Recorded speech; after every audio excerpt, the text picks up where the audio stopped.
শাহরুল্লাহিল মুহাররম, আল্লাহর মাস হলো মুহররম। যে মাসটা আল্লাহর জন্য আল্লাহ নিয়েছে ওই মাসটার গুণগুণ কম না বেশি? হতমুর ফারুক রাদিয়াল্লাহু তাআলা আনহু যখন হিজরি সন শুরু করেন, ওনার শাসনামলে তিনি যখন হিজরি সন, যেন কি বাংলা সন ইংরেজি সন আছে না, অনুরূপভাবে হিজরি সনের যখন তিনি শুরু করেন তখন মুহররম মাসটা শুরুতে দিয়ে উনি বছরটা শুরু করে দিয়েছেন। সুবহানাল্লাহ। আর এখান দিয়ে বলা হয়েছে শাহরুল্লাহিল মুহাররম, আল্লাহর মাস হলো মুহররম।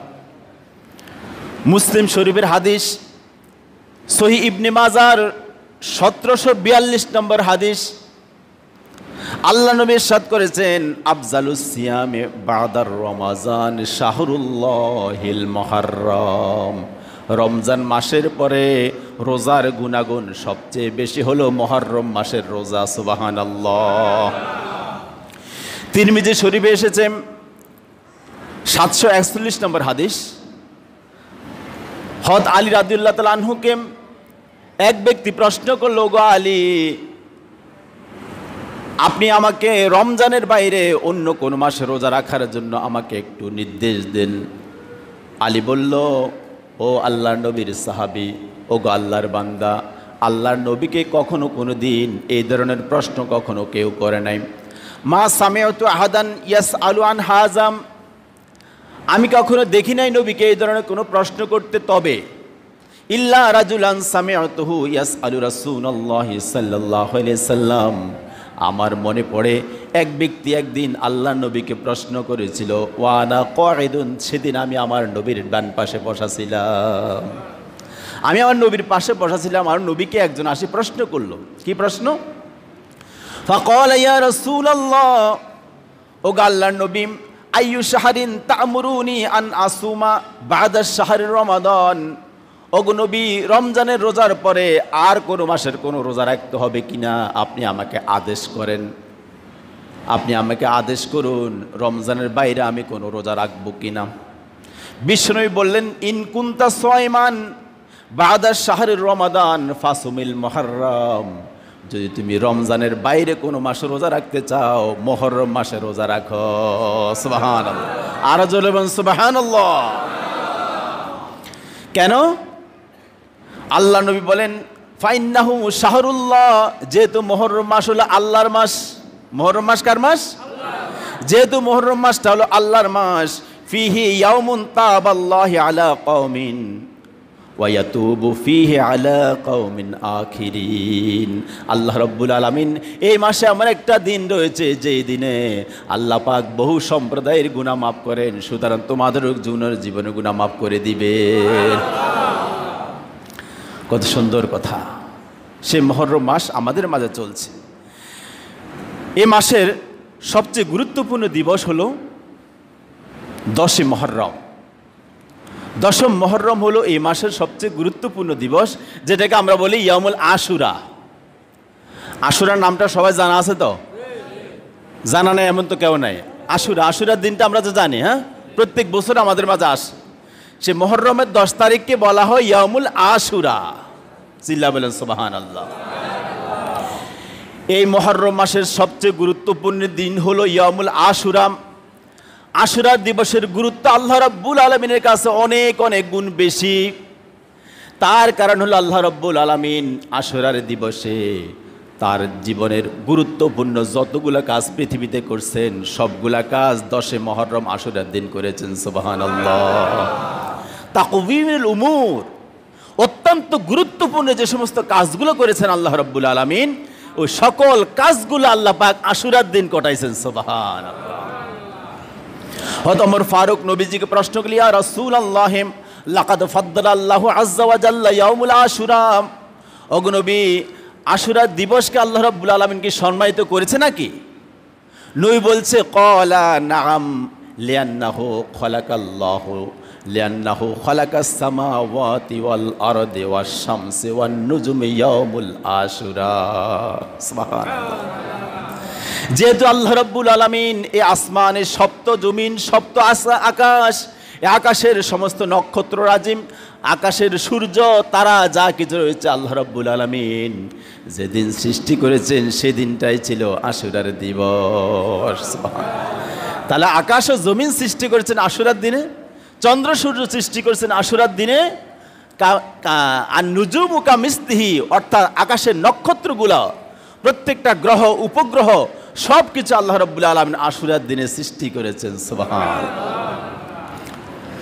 নবীজি আরো বলেন, ওয়াখালাকাল আরশ ওয়াল কুরসি ফি ইয়াউমুল আশুরা, আল্লাহ রাব্বুল আলামিন যে আরশের উপরে থাকেন, যে কুরসি, যে চেয়ার আল্লাহ রাব্বুল আলামিন বসেন, ও দুটো জিনিস যেদিন সৃষ্টি করেছেন সেদিনটাও ছিল ইয়াউমুল আশুরা। ওয়াখালাকা আদম ওয়াল হাওয়া, আল্লাহ রাব্বুল আলামিন আদম এবং হাওয়াকে আশুরার দিবসে সৃষ্টি করেছেন। সুবহানাল্লাহ। ওয়াখালাকা ইব্রাহিম আলাইহিস সালাতু ওয়াস সালাম ওয়ান নাজা নারে নমরুদ, আল্লাহ রাব্বুল আলামিন ইব্রাহিমকে যেদিন সৃষ্টি করেছেন এবং নমরুদের আগুন থেকে যেদিন আল্লাহ রাব্বুল আলামিন ইব্রাহিমকে নাজাত দিয়েছিলেন ওই দিনটাও ছিল মুহররমের 10 তারিখ। কত কিছু করছে এই দিনে, কত কিছু করছে। আমরা তো সবার পরে আসছে, আমরা কিচ্ছু দেখি না, আমরা কিছুই দেখি নাই। আল্লাহ অনেক কিছু ঘটাইছে এই দিনে। ওয়ানাজাতা মূসা আলাইহিস সালাতু ওয়াস সালাম ওয়া আগরাকা ফিরআউন ফিল বাহরিল লাহুত, মূসা নবীকে আল্লাহ রাব্বুল আলামিন ফিরআউনের কবল থেকে আল্লাহ রাব্বুল আলামিন গোটা বনি ইসরাইল জাতিকে যেদিন ফিরআউনের কবল থেকে রক্ষা করেছে ওই দিনটাও ছিল 10 মুহররম। ওয়া আগরাকা ফিরআউনা ফিল বাহরিল লাহুত, অর্থাৎ লোহিত সাগরে ফিরআউনের ডিম বাচ্চা সহ আল্লাহ রাব্বুল আলামিন যেদিন ধ্বংস করে দিয়েছেন ওই দিনটাও ছিল ইয়াউমুল আশুরা, মুহররমের 10 তারিখ। ঘটনাটা জানা আছে না আমাদের? ওয়ারাফা ইদ্রিসা ওয়া ঈসা আলাইহিস সালাতু ওয়াস সালাম, ইদ্রিস এবং ঈসা আলাইহিস সালাতু ওয়াস সালামকে আল্লাহ রাব্বুল আলামিন দুইজন নবীকে জীবন্ত অবস্থায় আকাশে তুলে নিয়েছেন। মানুষ যখন অত্যাচার শুরু করেছে নবীর উপরে, নবীকে মেরে ফেলবে, নবী বলে মানুষ মসজিদের দিকে আসো, মানুষ বলে না সিনেমার দিকে যাও।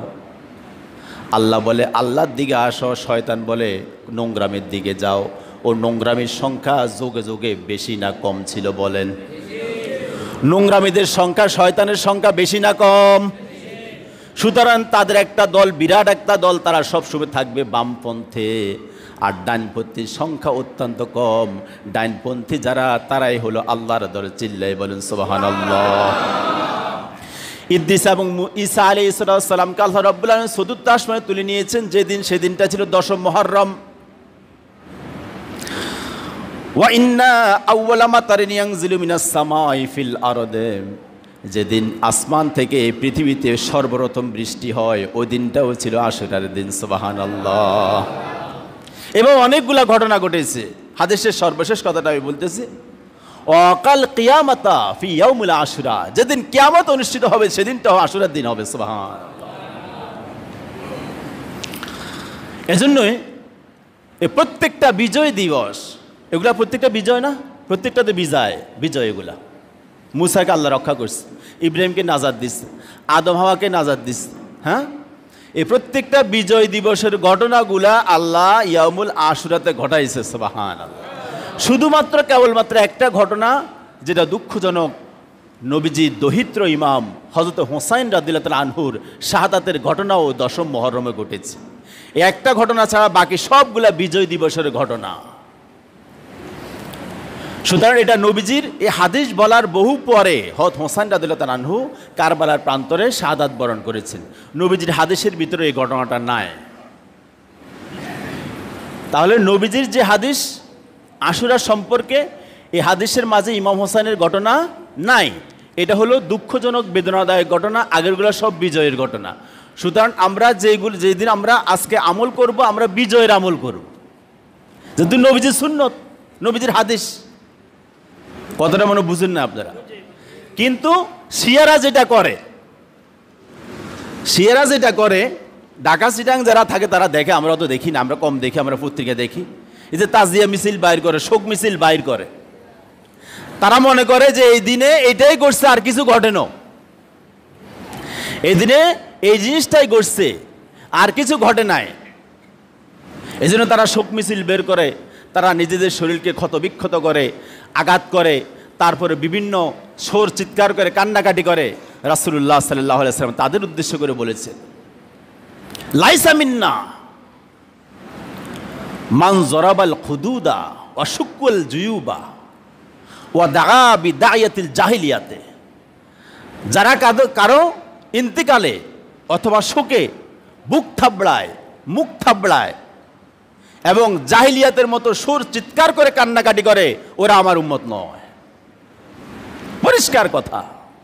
তাহলে সে আর আল্লাহ রাসূলের উম্মত নয়। ওই দলকে যারা ভালোবাসে তারা আল্লাহ রাসূলের উম্মত নয়। আমার কথা বুঝে আসছে? তাহলে তো বলবেন, হুজুর তো আমরা তো শোক দিবস অনেক পালন করি, বাবা মারা গেছে 40 খাওয়াই দিচ্ছে, তারপরে জাতীয় শোক দিবস আছে না, এমনি শোক দিবস আছে না? না, নবীজি বলেছে আমরা যার সুন্নত নিয়ে মসজিদে আসছি তার কথা আমরা শুনি। বিশ্বনবী বলেছে কারো ইন্তেকালে 3 দিনের বেশি শোক করা যাবে না।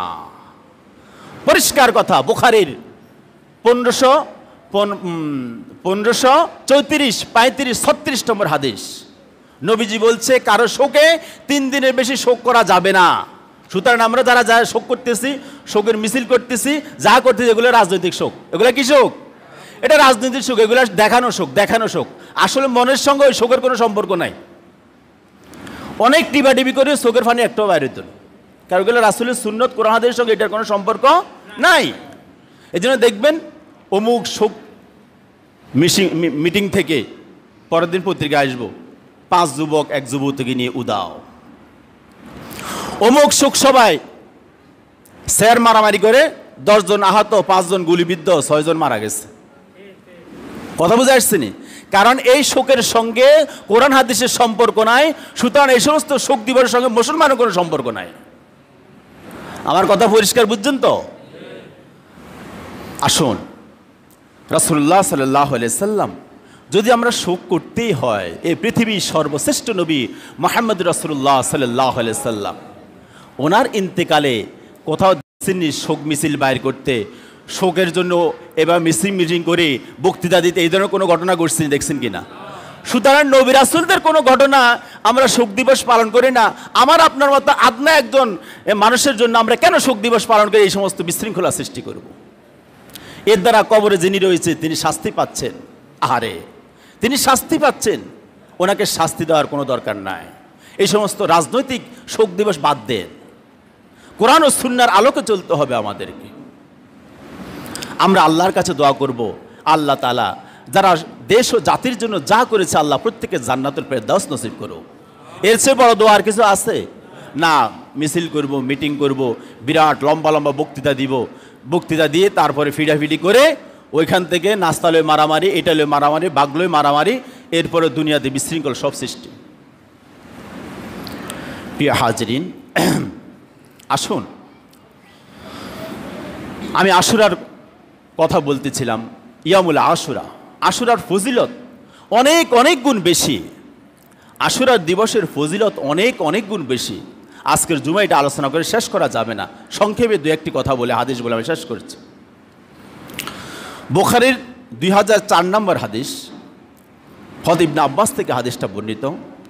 ক্বালা কদমান নবী সাল্লাল্লাহু আলাইহি ওয়াসাল্লাম ফিল মদিনা ফারাল ইয়াহুদু তাসুমু ইয়াউমুল আশুরা।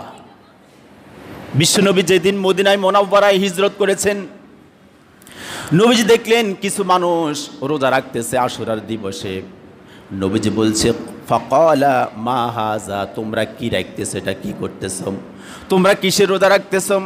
ক্বালু, তারা বলল, হাযা ইয়াউমুস সালিহুন, হাযা ইয়াউমুন নাজাল্লাহু বানি ইসরাঈলা মিন আদুবিহিম ফিরাউন। ওগো নবী, আমরা রোজা রাখতেছি এই জন্য এই দিনে আমাদের নবী মূসাকে, ইহুদিদের নবীকে, ইহুদিদের নবী হচ্ছে মূসা আলাইহিস সালাতু ওয়াস সালাম। ইহুদি জাতি কিয়ামত পর্যন্ত অভিশপ্ত। কিয়ামত পর্যন্ত এটা আল্লাহর দুশমন, রাসূলের দুশমন, কোরআনের দুশমন, মুসলমানের দুশমন। পরে বলতেছি কথাটা। ইহুদি জাতি মূসাকে জ্বালাই পোড়ে শেষ করছে। আজও তারা ইসরায়েলে বসে বসে তামাম পৃথিবীর মুসলমানদের মাথায় বরে রেখে লবণ রেখে তারা বরে খাচ্ছে। এদের মতো নাড়া জাতি এই পৃথিবীতে আল্লাহ সৃষ্টি করেন। সেই ইহুদি তারা বলতেছে আমরা রোজা রাখতেছি আমাদের নবী মূসাকে, অথচ মূসাকে তারা মারছে, মারার জন্য দৌড়াইছে। আমাদের নবী মূসাকে এবং বনী ইসরায়েলকে ফেরাউনের কবল থেকে আল্লাহ রক্ষা করছে, এজন্য নবী এই দিনে রোজা রাখছে, আমরাও রাখতেছি। এখন নবীজি বললেন ফাইন্না হাক্কু মূসা মিনকুম ফাসামহু, যে তোমাদের থেকে আমি নবী মূসার, আমার নবী ভাই মূসার জন্য আমার হক বেশি, সুতরাং আমি রোজা রাখবো। রাসূলুল্লাহ সাল্লাল্লাহু আলাইহি ওয়াসাল্লাম ওই দিনে রোজা রাখছে, সাহাবায়ে কেরামকে রোজা রাখার নির্দেশ দিচ্ছে। এবার এই নাড়া জাতি এগুন বলতেছে যে তাদের ইহুদি সম্প্রদায় পরস্পরের সঙ্গে আলোচনা করতে, দেখছুনি মোহাম্মদ সে আস্তে আস্তে আমগো ধর্ম গ্রহণ করতেছে, সে আঙ্গ রোজা রাখে, আঙ্গ মতন রোজা রাখে আমাদের মতো, সাহাবায়ে কেরামও রোজা রাখে, দেখিও আস্তে আস্তে মোহাম্মদ কি করবে, আমাদের ধর্ম অনুসারী হয়ে যাবে। বিশ্বনবী মুহাম্মদুর রাসূলুল্লাহ সাল্লাল্লাহু আলাইহি ওয়াসাল্লাম যখন এই কথাটি শুনলেন, নবীজি বললেন সুমু ইয়াউমুল আশুরা ওয়া খালিফুল ইয়াহুদা, তোমরা আশুরা দিবসে রোজা রাখো এবং ইহুদিদের মুখালেফ করো, ইহুদিরা যা করবে তার বিপরীত কাজ করো, যেহেতু ইহুদি জাতি আল্লাহর দুশমন, রাসূলের দুশমন, কোরআনের দুশমন। সাহাবায়ে কেরাম বলল কিভাবে মুখালেফ করব? নবীজি বললেন সুমু কাবলাহু ইয়াওমান আও বাদাহু ইয়াওমান, তোমরা রোজা রাখো আশুরার দিন এবং এর আগের একদিন অথবা পরের একদিন, অর্থাৎ তারা রাখে একটা রোজা, তোমরা দুইটা রোজা রাখো। সুবহানাল্লাহ। তাইলে দুইটা রোজা হলো এই নবীর সুন্নত, একটা রোজা হলো মুসা নবীর সুন্নত, ঠিক কি না? সুতরাং আমরা ইহুদিদের মুখালেফ করে আমরা দুইটা রোজায় রাখবো। কয়টা রোজা? দুইটা রোজা। এখন এই দুইটা রোজা রাখলে উপকার কি হবে, ফায়দা কি? প্রত্যেকের ভিতরে প্রশ্ন না? রোজা রাখুন কষ্ট করে, ফায়দা কি?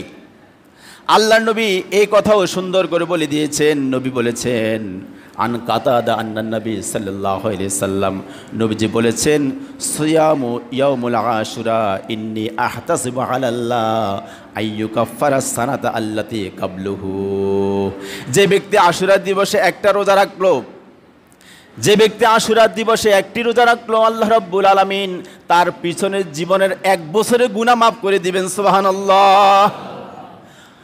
1 বছরের গুনাহ আল্লাহ রাব্বুল আলামিন এক রোজার মাধ্যমে ক্ষমা করে দিবেন।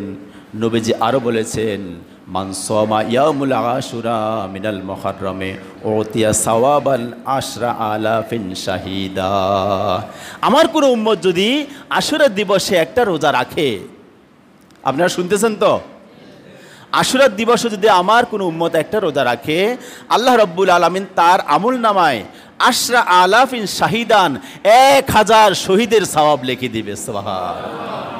নবীজি আরো বলেন ওয়া 10,000 হাজিন, আল্লাহ রাব্বুল আলামিন আমার উম্মতের তালিকায় আমল নামার মাঝে 1000 কবুলকৃত হজের সওয়াব লিখে দিবেন। সিল্লাই বলেন সুবহানাল্লাহ। সুতরাং এমন একটা ফজিলতের কাজ আমরা বাদ দিব কিনা বলেন? রোজা রাখবো তো ইনশাআল্লাহ। আল্লাহ পাক আমাদের সবাইকে রোজা রাখার তৌফিক দান করো।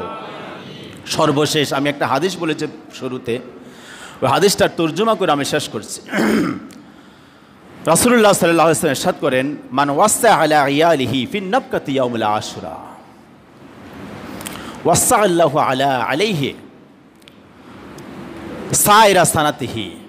বিশ্বনবী ইরশাদ করেন যে ব্যক্তি আশুরা দিবসে তার পরিবার পরিজনের জন্য মুক্ত হস্তে ব্যয় করল, তার পরিবার পরিজনের জন্য মুক্ত হস্তে ব্যয় করলো, পরিবার পরিজনকে ভালো ভালো খাওয়ালো, ভালো ভালো পড়ালো, ওয়াসা আল্লাহু সাইরা সানাতিহি, আল্লাহ রাব্বুল আলামিন তাকে সারা বছর এইভাবে ভালো খাওয়াবে, ভালো খাওয়াবে। সুবহানাল্লাহ।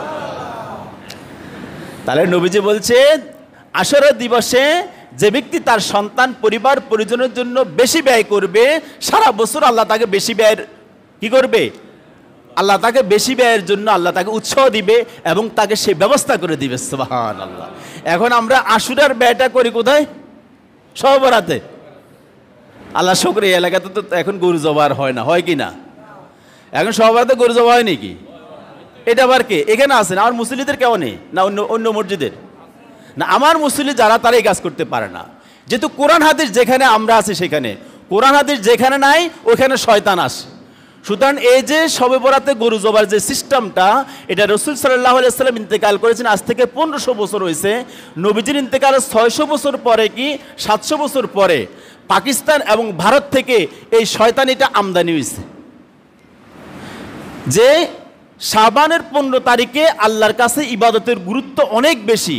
এ বনি আদমকে শয়তান চ্যালেঞ্জ করছে, আল্লাহ তোমার একটা বান্দাকে আমি জান্নাতে যেতে দিব না, আমি তাদেরকে গোমরা করে ছাড়বো। নবীর ইন্তেকালের 700 বছর পরে দেখছে যে মানুষ আস্তে আস্তে কিছু বোকাটা হয়ে গেছে, এবার মানুষকে কি করতে পারে, হ্যান্ডেলিং করলে কাজ হইব। এবার শয়তান মুরব্বী সাজে তাদেরকে বললো, এই শবে বরাতে গরু জবা কর, বালা বালা খা, তাহলে তোদেরকে আল্লাহ সারা বছর খাওয়াইবো। এটা কার কথা? শয়তানের কথা। আর আল্লাহ রাসূলের কথা, মুহররমের 10 তারিখে ভালো খাও, তাহলে তোমাকে সারা বছর আল্লাহ ভালো খাওয়াইবো। এখন কার কথা শুনবেন? এখন আমরা কার উম্মত হবো? শয়তানের উম্মত না রাসূলের উম্মত? রাসূলের উম্মতকে কে একটু হাত তুলে দেখায়, নারায়ে তাকবীর, নারায়ে তাকবীর। আল কোরআনের আলো, আল হাদিসের আলো, হাত নামায়। আর শয়তানের উম্মত কে কে আছে একটু হাত তুলি, আসেনি কেউ? আল্লাহ পাক আমাদেরকে ক্ষমা করুক, বলেন আমিন।